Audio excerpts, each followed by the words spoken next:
La betterave rouge et ses recettes. Bonjour et bienvenue. Voici donc un légume qui est passablement sucré, mais on verra que c'est pas si dramatique. Voilà, qu'on utilise à peu près toute l'année, puisqu'on va le trouver cuit pendant toute l'année et on pourra l'acheter sur les marchés entre mai et octobre. Voilà, alors moi j'en ai préparé là dans un saladier, c'est déjà cuit, c'est déjà coupé et c'est déjà épluché. Alors la cuisson, elle est relativement longue, mais on peut évidemment l'acheter cuite, cette betterave, donc il n'y a pas de souci. Pour l'éplucher, alors c'est assez facile, si elle est bien cuite, on va simplement couper les deux extrémités qui sont un petit peu dures. Et puis, moi, ma technique, c'est de la passer sous l'eau tiède. Et puis, avec mes doigts, d'appuyer et de glisser le long de la betterave. Et en fait, la peau se détache très bien. Et puis, s'il reste des petits morceaux, ben, on peut toujours, avec le couteau, voilà, finalement, terminer l'épluchage. Mais c'est encore assez facile. Et après, évidemment, on la coupe. Alors, le problème de la betterave, évidemment, c'est que ça tâche. Et quand on ne voit pas, ben, il faut vraiment faire attention après, effectivement, de bien laver, par exemple, son évier ou le matériel qui a servi à couper, éplucher, voilà. Parce que, effectivement, ça fait de belles tâches. Hein, donc, attention, mais sinon, c'est assez facile.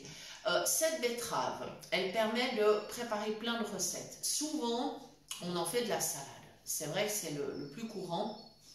Et donc, on peut varier beaucoup les sauces. On peut faire bien sûr une vinaigrette tout à fait classique, avec donc moutarde, sel, poivre, vinaigre, huile. Mais évidemment, après, si on souhaite, on peut ajouter des petites herbes ou des épices. Alors évidemment, pas tout à la fois, mais ça se marie bien, par exemple, avec le cumin, avec de l'oignon cru également, avec de la ciboulette, avec de l'échalote, un peu d'ail, pourquoi pas, un peu d'ail pressé, c'est excellent. Et puis vous pouvez varier aussi, par exemple, en mettant, pourquoi pas, de la menthe. Vous pouvez essayer différentes petites herbes, de l'aneth qui convient très bien aussi. Voilà, après il faut tester. Moi, ce que j'aime bien faire aussi avec cette salade de betterave, eh bien, c'est de râper donc ma betterave et de râper également une mangue quand c'est la saison. Et je mélange tout et c'est vraiment fameux. C'est un mélange qui est vraiment super. Alors, ça fait bien sûr, on est dans quelque chose de très doux, mais c'est vraiment excellent. Voilà. Et puis, on peut, alors ma maman mettait parfois dans la sauce une petite goutte de pastis, mais alors vraiment une mini goutte. Hein. Vous pouvez aussi mettre simplement des petites graines d'anis, hein, c'est aussi tout à fait faisable. Ça permet aussi, voilà, de varier. Donc ensuite, on peut aussi ajouter d'autres éléments, par exemple, pourquoi pas de la pomme, pourquoi pas des noix, du fromage de chèvre, ou de la servir avec aussi des œufs durs. Voilà, c'est une entrée assez sympathique.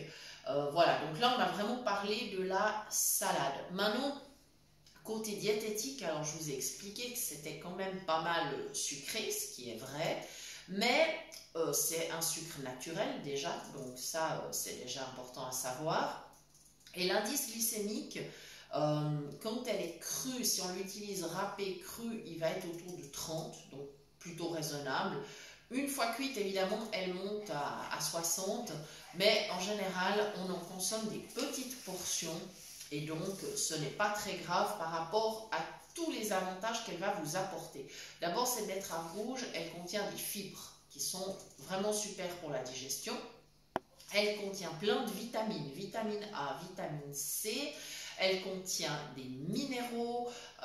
Vous aurez donc du manganèse, du magnésium, du fer et, si je ne me trompe pas, du phosphore. Oui. Donc voilà, c'est vraiment un légume intéressant. Maintenant, aujourd'hui, j'ai décidé de tester une recette où elle va être dans une soupe très connue dans les pays de l'Est qu'on appelle le bortsch. Alors, il existe plusieurs variantes de cette recette. On va essayer de s'approcher au mieux de la recette traditionnelle, Raison pour laquelle je suis en train de préparer des carottes que j'ai donc épluchées et lavées, des pommes de terre que j'ai épluchées et lavées et que je coupe très finement. Je ferai revenir ces légumes, on peut les râper aussi, hein, c'est pas un souci. Je les fais revenir et ensuite j'ajouterai du bouillon, voilà, et je vais laisser mijoter. Ensuite on ajoutera, alors on peut ajouter du chou émincé, j'en ai pas sous la main mais c'est pas grave, voilà, on peut ajouter donc du chou émincé. Et puis on laisse bien mijoter, ensuite on ajoutera de la tomate, et puis si c'est en hiver et qu'on n'a pas de tomate, on pourra toujours avoir recours au concentré de tomate ou pourquoi pas un petit peu de tomate pelée, on n'en met pas énormément, hein. Et évidemment, à la fin, on ajoutera la betterave cuite, si on a choisi de l'utiliser cuite. Sinon, elle entre dans la composition de la soupe au début de la cuisson, bien évidemment. Voilà, ensuite on va poivrer, on va ajouter, on peut mettre de l'aneth. La recette originale contient de l'aneth.